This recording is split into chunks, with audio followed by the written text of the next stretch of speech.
Day 64. Practice what you preach. Testing the principle revisited.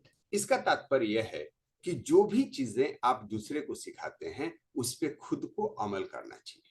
अभी तक हम लोगों ने गोइंग द एक्स्ट्रा माइल के बहुत सारे टॉपिक्स को देखा। इसके क्या क्या फायदे हैं, कैसे अगर मुझे ज्यादा पाना है तो ज्यादा करना होगा। इसको एक बार वापस देखा जाए। Render some unexpected useful service without expecting compensation.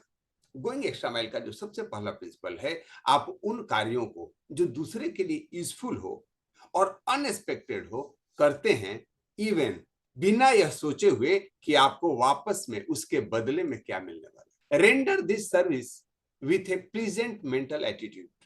और साथ ही साथ यह ध्यान देने की आवश्यकता है कि आपका उस समय मेंटल एटीट्यूड क्या है। अगर कोई कार्य कर रहे हैं तो ऐसा तो नहीं कि उस कार्य को करते समय आप उसको बेगारी समझ रहे हैं। आपका मेंटल एटीट्यूड पॉजिटिव होना चाहिए, तभी आप उसके लाभ उठा सकते हैं।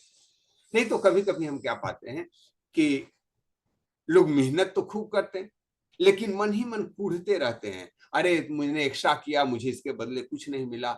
इट शोज दैट आपकी मेंटल जो एटीट्यूड है वह प्लीजिंग नहीं है, पॉजिटिव नहीं है। Follow this practices for 7 days in secrecy. Secrecy का मतलब है कि आप गोइंग द एक्स्ट्रा माइल को फॉलो करें, लेकिन आपको किसी से नहीं शेयर करना है सिवाय आपके बॉडी से, या जिसको हम एमएमए कहते हैं। Accept the master mind, don't tell anyone about you going the extra miles. और इसके लिए एक्शन पॉइंट क्या है? Do it now. अभी से इसको आप स्टार्ट कर सकते हैं। I am going the extra mile now. अपने आप को इस प्रतिबद्धता के साथ स्टार्ट कीजिए कि अभी से जो कुछ भी मैं करूंगा वो एक्स्ट्रा माइल के सिद्धांतों के साथ होगा।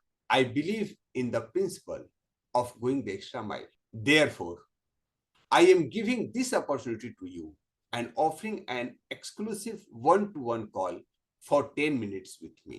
To have the call most effective, you need to reply on this my email or my WhatsApp by writing.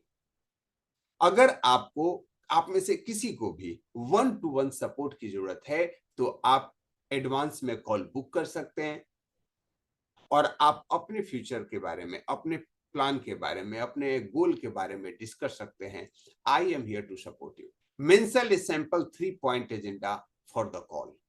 3 agenda होना चाहिए। सबसे पहला चीज, you must book the time slot to call back, क्योंकि बहुत सारे कॉल एक साथ अटेंड नहीं किया जा सकता। आप अपने टाइम स्लॉट को बुक कर लें। Don't miss calling me on the allotted time. और आगे से अगले चैप्टर में हम लोग प्लीजिंग पर्सनालिटी के बारे में जानने वाले हैं, जो चौथा स्तंभ है।